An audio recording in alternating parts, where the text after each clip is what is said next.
5-6 കിലോമീറ്ററേ ഉള്ളൂ നമ്മൾ ഈ മുണ്ടക്കൈ ഈ ഉരുൾപൊട്ടൽ നടന്ന ചുരൽമല പ്രദേശത്തേക്ക്.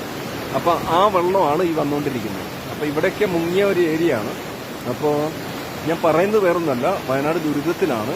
അപ്പോൾ ഈ ദുരിതാശ്വാസത്തിന് വേണ്ടിയിട്ട് നിങ്ങൾ എന്തെങ്കിലും കൊടുക്കുകയാണെങ്കിൽ, പ്രത്യേകിച്ച് സെലിബ്രിറ്റികളോടൊക്കെ ഞാൻ പറയുകയാണ്, ഇങ്ങോട്ട് എന്തെങ്കിലും അയക്കുകയാണെങ്കിൽ സന്നദ്ധ സംഘടനകൾക്ക് അയക്കാതിരിക്കുക. കഴിഞ്ഞ തവണ ഇത്തരത്തിൽ വന്നിട്ട് ഇവിടുത്തെ കാടുമായി ബന്ധപ്പെട്ടിട്ട് ഈ പുഴയുമായിട്ടൊക്കെ ബന്ധപ്പെട്ടിട്ട് നിൽക്കുന്ന ആളുകൾക്ക് കൊടുക്കാൻ വേണ്ടിയിട്ട് വന്ന സാധനങ്ങളൊക്കെ ക്യാഷായിട്ട് നിങ്ങൾ കൊടുക്കുമായിരിക്കും.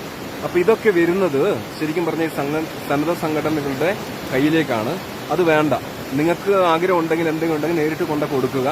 അത് തന്നെയാണ് ഇവർ ഈ സമയത്ത് വരുന്നത്. കഴിഞ്ഞ തവണ വന്ന ആ ഒരു ഫണ്ടൊക്കെ എടുത്തിട്ട് ആൾക്കാർ കാറ് വാങ്ങുന്നു, അതിന്റെ ആ സെക്രട്ടറി വാങ്ങുന്നു, അതിന്റെ പ്രസിഡന്റ് വാങ്ങുന്നു. ഇതൊക്കെ നമുക്ക് കാണാൻ കഴിഞ്ഞതാണ്. അപ്പോൾ ഞാൻ അനുഭവിച്ചിട്ടുണ്ട്, കണ്ടും കേട്ട് അനുഭവിച്ചിട്ടുണ്ട്. ഇവിടുത്തെ ഊരിലെ ആൾക്കാർക്കോ അവരുടെ കാടുമായിട്ട് ബന്ധപ്പെട്ട് നിൽക്കുന്ന ആളുകൾക്കോ ഒരു സാധനം നിങ്ങൾ കൊടുത്തൊരു സാധനം കഴിഞ്ഞ തവണയാണെങ്കിൽ അതിന് മുമ്പത്തെ സമയമാണ് അവരുടെ കൈകളിലേക്ക് എത്തിയിട്ടില്ല. അപ്പൊ ഇത്തവണ അങ്ങനെ എന്തെങ്കിലും നിങ്ങൾക്ക് കൊടുക്കണമെന്ന് ആഗ്രഹമുണ്ടെങ്കിൽ നേരിട്ട് വരിക, അവരുടെ കൈകളിലേക്ക് ഏൽപ്പിക്കുക.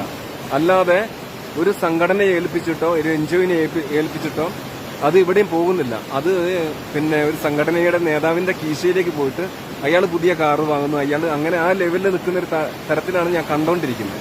അതുകൊണ്ടാണ് ഞാൻ പറയുന്നത്. ഈ വീഡിയോ അതുകൊണ്ട് മാത്രമാണ് ഇട്ടത്. ഈ പുഴ ഒഴുകിക്കൊണ്ടിരിക്കുന്നത് ഇങ്ങനെയാണ്. അപ്പൊ ഇതിന്റെ മുകളിലാണ് ഏകദേശം ഒരു 6-7 കിലോമീറ്റർ അങ്ങോട്ട് കയറി കഴിഞ്ഞാൽ മാത്രമാണ് നമുക്ക് ആ ഒരു ഇപ്പൊ അപകടം നടന്ന സ്ഥലം ഉള്ളത്. ഞാനൊരു മേഖലയാണ് ഉള്ളത് കൊണ്ട് മാത്രമാണ് ഞാൻ ഇപ്പൊ ഈ വീഡിയോ ഇട്ടത്, വേറൊന്നും കൊണ്ടല്ല. ഇവിടുത്തെ ജീവന് ഏകദേശം അവരുടെ കൂടെ തന്നെയാണ്, കാരണം ആ കുടുംബങ്ങളുടെ കൂടെ തന്നെയാണ്. അതുകൊണ്ട് തന്നെയാണ് ഈ വർക്ക് ഏറ്റെടുത്തിട്ട് നമ്മളിവിടെ നിൽക്കുന്നത്. ഒത്തിരി താങ്ക്സ് ഉണ്ട്. പിന്നെ ഇത് എന്തായാലും ഉള്ളിലിരിക്കട്ടെ, ഏവരുടെയും ഉള്ളിലിരിക്കട്ടെ. വയനാട് എന്ന് പറയുമ്പോൾ ഒത്തിരി ആദിവാസികൾ നിറഞ്ഞ, അല്ലെങ്കിൽ അതിനെപ്പറ്റ കുടിയേറി വന്ന ആളുകൾ ഉള്ള ഒരു ഏരിയയാണ്. അപ്പോൾ നമ്മൾ ചോരബന്ധം, അത് ജാതിയൊന്നും ഞാൻ നോക്കുന്നില്ല. ചോര ആരാണോ അവരുടെ കൂടെ ഉണ്ട്. അപ്പോൾ ഇത് വയനാടിന് കിട്ടേണ്ട അവകാശം, അധികാരം, പിന്നെ അല്ലെങ്കിൽ ഒരു സ്നേഹം ഒക്കെ ഉണ്ട് ഇവിടെ.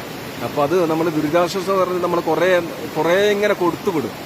അവിടെ ഞങ്ങൾ കൊടുത്തിട്ടുണ്ടല്ലോ, ഇവിടെ ഞങ്ങൾ കൊടുത്തിട്ടുണ്ടല്ലോ പറഞ്ഞു. പക്ഷെ ഇതൊക്കെ കൈക്കലാക്കി വരുന്നത് മറ്റു ചില ആൾക്കാരാണ്. അവർ നാളെ അവരുടെ ചുവന്ന കാറുകളിൽ, പച്ച കാറുകളിൽ, നീലക്കാറുകളിൽ ഒക്കെ പോകുന്നത് ഞങ്ങൾ തന്നെ കണ്ടിട്ട് ഞങ്ങൾ തന്നെ അഭിപ്രായം പറഞ്ഞിട്ടിരിക്കുന്ന ഒരു സമയമായതുകൊണ്ട് ഇത് നിങ്ങളുടെ ശ്രദ്ധയിൽപ്പെടുത്താൻ വേണ്ടിയിട്ടാണ് ഞാൻ വിട്ടത്.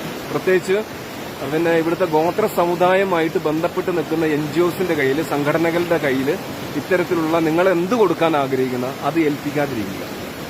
ഇവിടുത്തെ ഗോത്രത്തിന്റെ കയ്യിലോ അല്ല ഗോത്രവുമായി ബന്ധപ്പെട്ട് കാടുമായിട്ട് ബന്ധപ്പെട്ട് നിൽക്കുന്ന ആളുകളുടെ കയ്യിലോ ഇത് എത്തുന്നില്ല. ഇത് തന്നെയാണ്. അപ്പൊ അത് ശ്രദ്ധയിൽപ്പെടുത്താൻ വേണ്ടിയിട്ടാണ് ഈ വീഡിയോ. Thank you.